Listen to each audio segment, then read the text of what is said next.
cri du cœur d'une maman qui a vu son fils lynché la semaine dernière, samedi dernier, alors qu'il rentrait de son job étudiant. C'est un garçon qui s'appelle Théo. Théo finance son prêt étudiant en travaillant. Il rentre chez lui dans un quartier lyonnais et plusieurs individus vont s'en prendre à lui pour son téléphone, le lyncher au sol. Et CNews, Europe 1 et le JDD ont couvert évidemment cette agression lâche et barbare. Et il s'avère qu'une semaine plus tard, Florence, qui a eu le courage de prendre la parole, Théo également, va apprendre que les suspects, qui sont mineurs, ne sont absolument pas placés en détention provisoire en attendant le procès, mais ont été relâchés sous contrôle judiciaire. Et je vous propose d'écouter la mère de Théo qui interpelle Emmanuel Macron. C'était ce midi sur Europe 1. Écoutez. Un jour, on m'a posé mon enfant sur le ventre et je me suis promis de le protéger jusqu'à sa mort. Et je pensais pas, vous voyez, on a eu un enterrement familial hier et on a eu cette cérémonie difficile. En fait, mon fils, pendant tout l'enterrement de son cousin, m'a dit « Maman, ça devrait être moi là ». Et je suis là. Voilà la réponse de mon fils de 19 ans. Et après, il allait sur la radio et il a eu le courage de dire « Il faut pas de haine ». Il faut pas de haine, donc c'est pas un fait divers. Je suis brisée, on est brisé. Monsieur Macron, c'est une honte. C'est une honte, votre réponse. J'attends un appel et des excuses.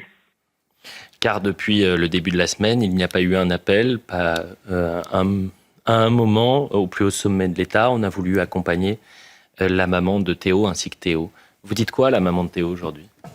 Je lui dis de patienter, comme à toutes les mamans qui ont eu un tel drame, de patienter pour qu'un jour, il y ait une classe politique complètement nouvelle et qui aille au fond du problème. Je m'explique. Bien sûr, Emmanuel Macron a ses responsabilités. Quand il dit il faut pas brainwasher, il voit pas du tout le problème de la sécurité, le problème de l'immigration. Il voit rien d'ailleurs. Il est chez Brut et il est hors sol. Mais il faut aller plus loin dans l'explication. En fait, là, ce que beaucoup de Français ont ressenti dans ce drame de Théo et de sa maman Florence, admirable d'affection et de délicatesse, c'est que c'est l'inversion victimaire. Et ça date pas d'aujourd'hui. Je m'explique. Tout à l'heure, quelqu'un m'a dit, mais il va déménager. Donc, il a son logement, il va devoir le quitter. Qu'est-ce que ça veut dire ? Ça veut dire qu'en fait, c'est la victime qui quitte son logement. C'est la victime qui change de quartier. C'est la victime qui change de ville.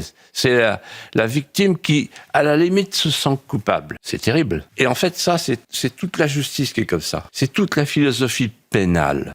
Aujourd'hui, les victimes se sentent un peu coupables. À vrai dire, elles sont sans soutien. Elles se sentent abandonnées.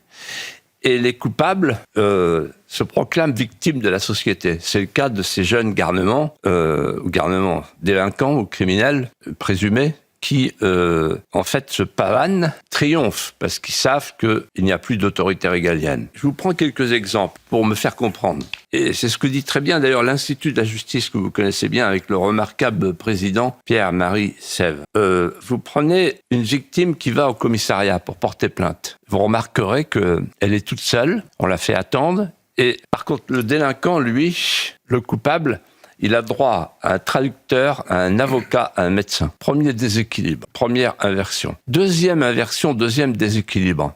Au procès en assise, la victime n'a pas le droit de récuser les jurés. Le coupable présumé a le droit de récuser les jurés. Troisième exemple, le juge de l'application des peines. Lors de la séance où il va décider pour un prévenu, il y a l'avocat du prévenu, du prisonnier. Il n'y a pas l'avocat de la victime. Et la victime n'est pas présente. Et on peut ainsi continuer. Alors, qu'est-ce qu'il y a derrière tout ça ? Il y a une philosophie pénale définie par Robert Badinter, l'homme du Panthéon, qui a commis une erreur fatale.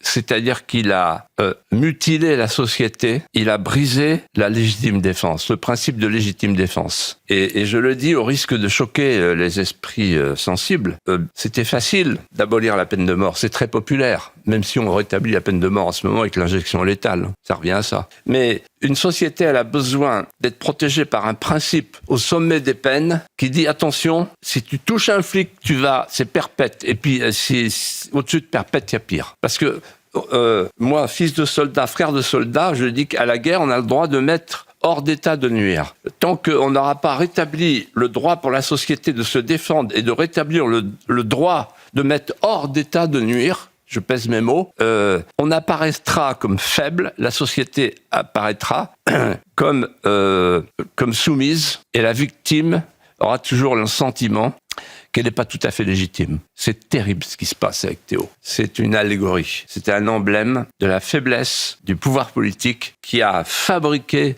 une justice qui ne pense qu'à la réadaptation sociale du condamné.